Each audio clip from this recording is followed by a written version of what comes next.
Good morning students. अध्याय 3 विद्युत विभव। तो देखिए अपना टॉपिक भी यही है, विद्युत विभव। इससे संबंधित अनेक परिभाषाएं होती है। सामान्य तौर से जो परिभाषाएं होती है वो क्या होती है, मान लीजिए कोई बिंदु आवेश आपके पास Q और अनंत से कोई आवेश लेकर आ रहे हो। विद्युत क्षेत्र तीव्रता की दिशा ये है, आवेश का जो विद्युत क्षेत्र तीव्रता उत्पन्न हो रही है तो उसकी दिशा क्या है, ये है। तो अनंत से किसी आवेश को किसी बिंदु तक, मान लीजिए किसी बिंदु P तक ला रहे हो, ठीक है ना। तो इस अवस्था में जो किया गया कार्य जो होता है, जो उत्पन्न होने वाली स्थिति ऊर्जा होती है वो किसके तुल्य होती है, विभव के तुल्य होती है। एकांक धनावेश को यदि अनंत से विद्युत क्षेत्र के विरुद्ध किसी बिंदु तक लाया गया जो कार्य होता है वो विभव को व्यक्त करता है, W/Q, ठीक है। सॉरी, इसी प्रकार किया गया कार्य है उस स्थिति ऊर्जा के रूप में संचित होता है, तो कह सकते हैं V/U/Q, ठीक है। U क्या है यहाँ पर, स्थितिज ऊर्जा। तो बेटा क्या होता है, किसी एकांक धनावेश को अनंत से विद्युत क्षेत्र के विरुद्ध लाने के लिए, किसी बिंदु तक लाने के लिए किया गया जो कार्य होता है वो विभव कहलाता है। इसे V द्वारा व्यक्त करते हैं। इसका मात्रक क्या होता है, वोल्ट होता है, ठीक है ना। कि किसी भी एकांक धनावेश को अनंत से विद्युत क्षेत्र तीव्रता के विरुद्ध किसी बिंदु तक लाने के लिए किया गया जो कार्य होता है वही क्या कहलाता है, विद्युत विभव कहलाता है। और किन दो बिंदुओं के मध्य यदि आपको विभव का अंतराल ज्ञात करना है तो वो विभवांतर कहलाता है। और हमेशा ध्यान रखना, अनंत क्यों लिया जाता है कि हमें हमेशा ध्यान रखना ऐसा परीक्षण बिंदु लेना होता है जहाँ पर विभव का मान क्या हो, शून्य। वहाँ से आप किसी बिंदु तक विद्युत क्षेत्र के विरुद्ध लाते हो तो किया गया कार्य है वो विद्युत विभव को व्यक्त करेगा। और अनंत क्यों लिया है कि अनंत पर विभव का मान क्या होगा बेटा, शून्य होगा। क्या होगा, अनंत पर शून्य।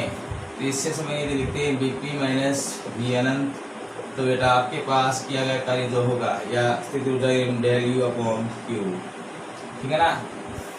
चूंकि अनंत पर विभव का मान क्या होता है, शून्य, तो इसलिए Vp बराबर किया गया ΔU/Q। और दिशा दर्शाने के लिए किसका उपयोग किया जाएगा, माइनस का, क्योंकि विद्युत क्षेत्र तीव्रता क्या चल रहे हैं, विरुद्ध चल रहे हैं। तो किया गया कार्य क्या होगा, ऋणात्मक अवस्था में होगा, ठीक है ना। सिर्फ ऋणात्मक क्या दर्शाता है, दिशा व्यक्त करता है कि हम विद्युत क्षेत्र तीव्रता क्या चल रहे हैं, विरुद्ध या विपरीत दिशा में चल रहे हैं। अब बेटा इसमें कई बार विभव की आपको विमा पूछ ली जाती है, तो विभव का मात्रक होता है वोल्ट या जूल प्रति कूलाम भी ले सकते हो, ठीक है ना। इसकी सहायता से यदि हम लेते हैं तो जूल प्रति कूलाम। अब आपको पता है कार्य का जो मात्रक यदि अंक स्पति मिले तो kg metre square second inverse 2, coulomb का क्या होता है 80, ठीक है ना, देख सकते हैं। अब इससे संबंधित यदि निकालें 80 करता है एम्पियर सेकंड लिख सकते हो आप, ठीक है ना। क्यों, क्योंकि आई बराबर क्या होता है Q/T, Q की वैल्यू निकालेंगे I/T, तो एम्पियर सेकंड, कोई दिक्कत नहीं है। अब बेटा इसकी सहायता से विमा निकालते हैं, तो V बराबर क्या आएगा kg metre square second inverse 3 हो गया एम्पियर इनवर्स। विमा निकालो तो M1 L2 T-3 T-1। तो विभव की विमा पूछ ली जाए तो इसका मात्रक हम वोल्ट या जूल प्रति कूलाम ले सकते हैं, ठीक है ना। जिसकी विमा क्या होगी M1 L2 T-3 T-1, ठीक है ना। इस प्रकार आप विभव की विमा निकाल सकते हो। और इसका ऐसा ही मात्रक पूछ लिया जाए तो क्या होता है, वोल्ट होता है, ठीक है ना। अब देखिए किसी बिंदु आवेश के लिए विभव की गणना करते हैं, किसी एकल बिंदु आवेश के लिए विभव की गणना करना। तो बेटा इसी चित्र की सहायता से आप समझते हो, मान लीजिए किसी एकांक धनावेश को अनंत से बिंदु P तक लाना है, लेकिन हाँ अपनी dr दूरी तक इसको क्या है विस्थापित किया है। ठीक है। टोटल यहाँ से यहाँ तक दूरी विस्थापित करनी थी r, और आपने क्या किया L5 विस्थापन किया है dr, ठीक है। तो इस अवस्था में आपको किसी बिंदु आवेश के लिए क्या करनी है, विभव की गणना करनी है, ठीक है। तो देखिए कैसे करेंगे। तो बेटा क्या टॉपिक अपना, किसी एकल बिंदु आवेश के लिए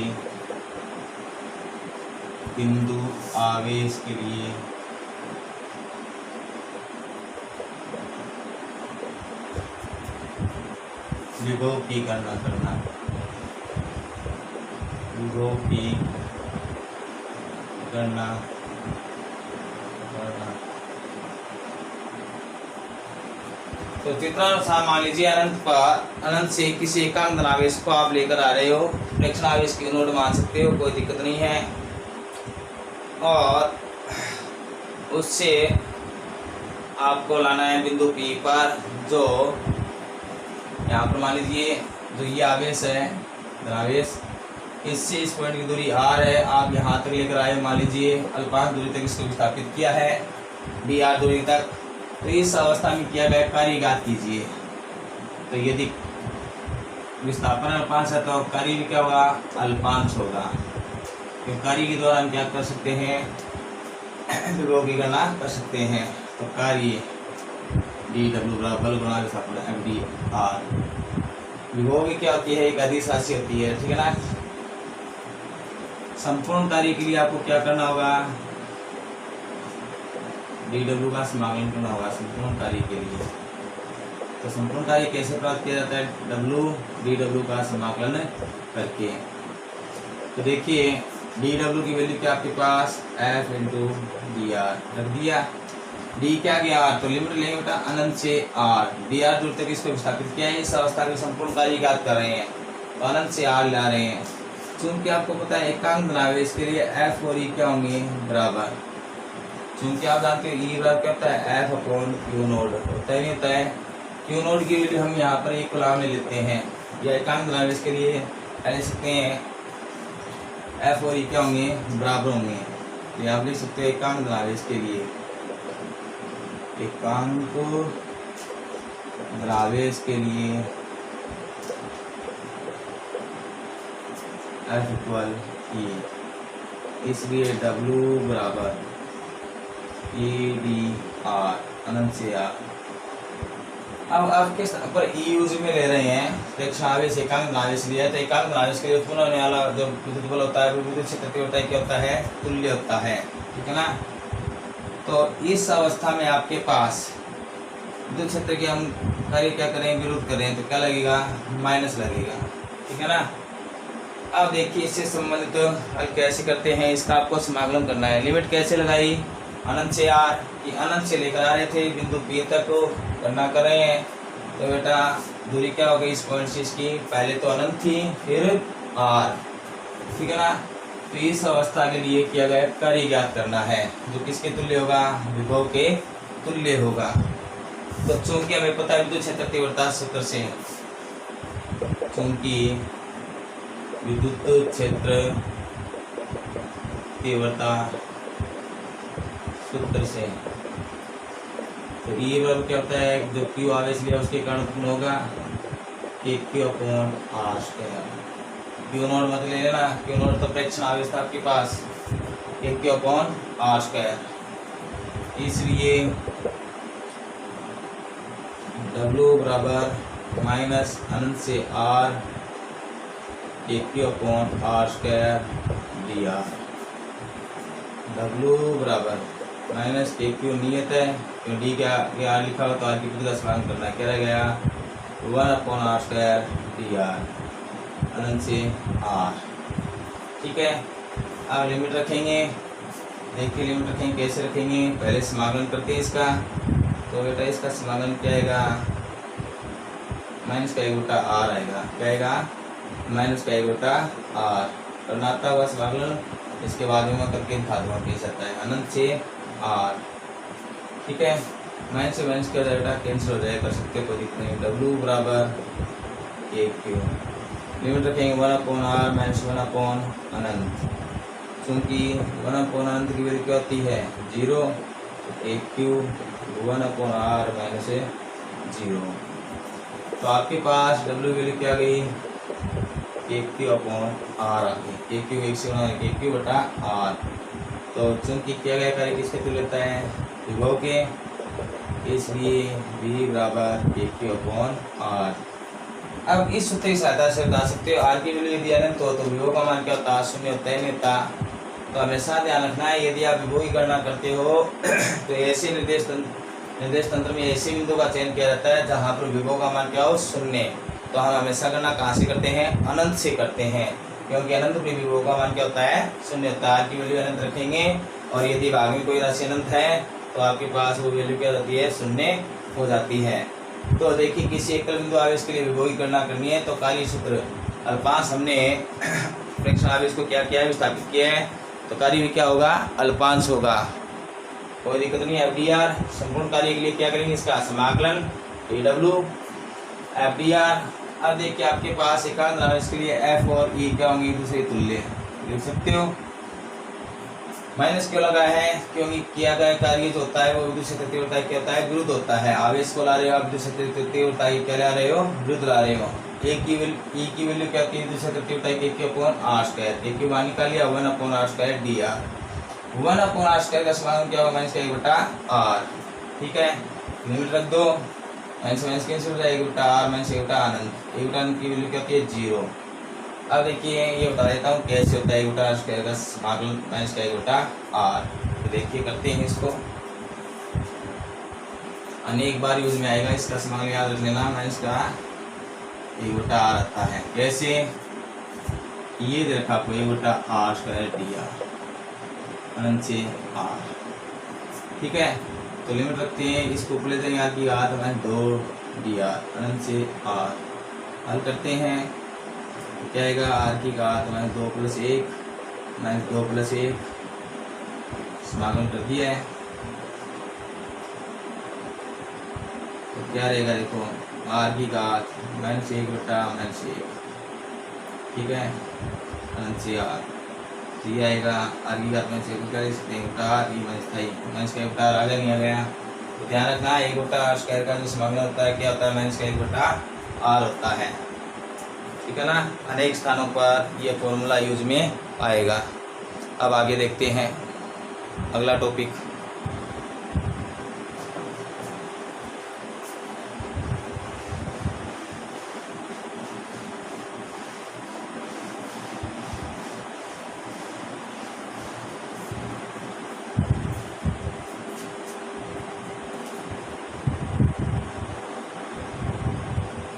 देखिए अपना अगला टॉपिक है विभव का अध्यारोपण सिद्धांत। विभव का अध्यारोपण सिद्धांत। कई बार इस टॉपिक का नाम दूसरा ये दे दिया जाता है आवेशों के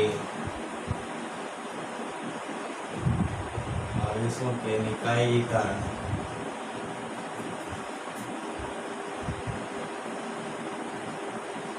विभव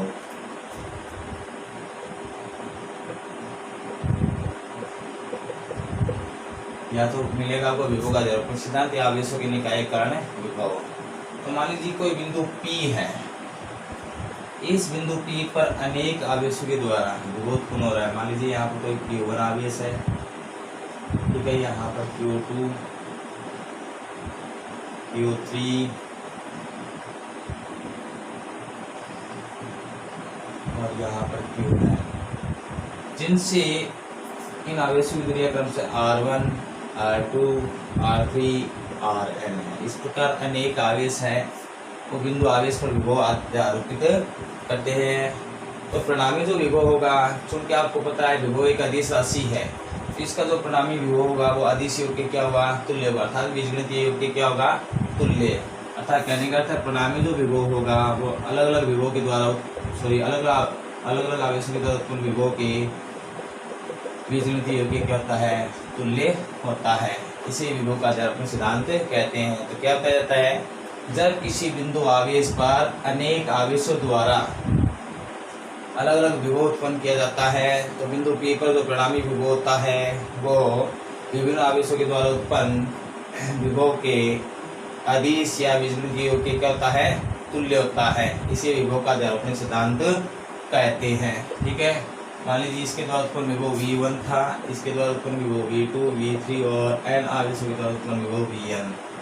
ठीक है, तो परिणामी विभव क्या होगा, सभी के विचलन के तुल्य होगा विभव सूत्र से। तो विभव सूत्र क्या कहता है, V बराबर क्या होता है KQ/R होता है।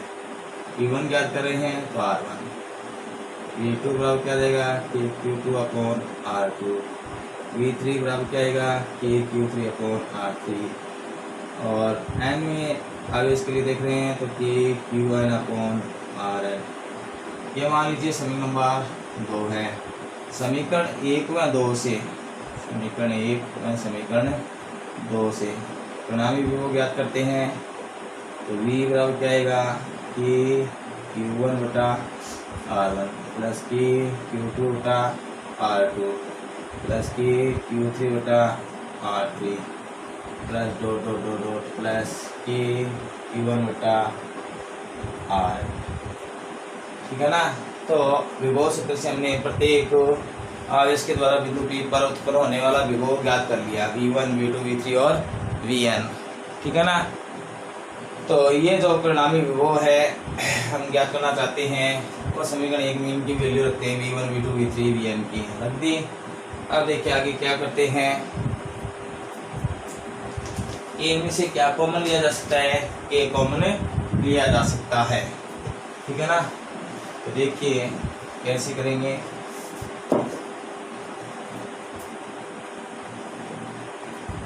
V बराबर ए कॉमन ले लिया हमने, क्या रह गया Q1/R1, यहाँ से के कॉमन ले लिया Q1/R1 प्लस Q2/R2, यहाँ से के कॉमन ले लिया Q2/R2 रह गए, यहाँ से के कॉमन लेंगे प्लस Q3/R3, कोई दिक्कत नहीं है, plus dot dot dot plus Q1/R। आगे नहीं आ गया। अब इसको एक साथ योग के रूप में लिखते हैं तो ऐसे लिख सकते हैं कि समेशन Q/R, ये राशि बदल रही है तो I लिख सकते हो। I की वैल्यू कहाँ से शुरू हो रही है, 1 से लेकर n तक। इस प्रकार परिणामी वो आप ज्ञात कर सकते हो। मेरे हिसाब से इसमें कोई दिक्कत नहीं आई होगी। ठीक है ना। ये विभव आवेश निकाल परिणामी विभव ज्ञात करना था और के क्या है यहाँ पर गुलाम नियतांक के ध्यान रखना। ठीक है ना। और यदि आपको पूछ लिया जाए विभव और आर वक्र बनाइए, विभव और आवेश के जो दूरी दे रखी आवेश के लिए उसमें वक्र बनाइए, तो चूंकि आप लोग जानते हो विभव का सूत्र क्या होता है KQ/R, अर्थात विभव दूरी के क्या होता है व्युत्क्रमानुपाती होता है। तो इसके लिए जो वक्र बनाएंगे वो क्या आएगा, हाँ जी y अक्ष पर विभव है, x अक्ष पर दूरी है। हाँ, तो इसमें क्या होता है ये व्युत्क्रमानुपाती होता है, ऐसे चलेगा इस प्रकार। ठीक है ना। ये टच मत कर देना। ठीक है। इसी प्रकार यदि ये कह दिया जाए इसमें समझ बनाइए 1/R में। ठीक है ना। तो इसके लिए क्या होगा, समानुपाती हो जाएगा 1/R और ये V, इस प्रकार ये चलेगा। ध्यान रखना B और R में पूछ रहा है या B और 1/R में पूछ रहा है, तो इससे संबंधित ये आपके पास क्या होंगे, विभव और दूरी के वक्र होंगे। ठीक है ना। तो शायद आज की क्लास में जो आपको टॉपिक करवाया विभव समझ में आया होगा। ठीक है ना। नेक्स्ट क्लास में इससे संबंधित कुछ और द्विध्रुव संबंधित विभव की गणना करेंगे। आज के लिए शायद इतना काफ़ी है। Okay, good bye.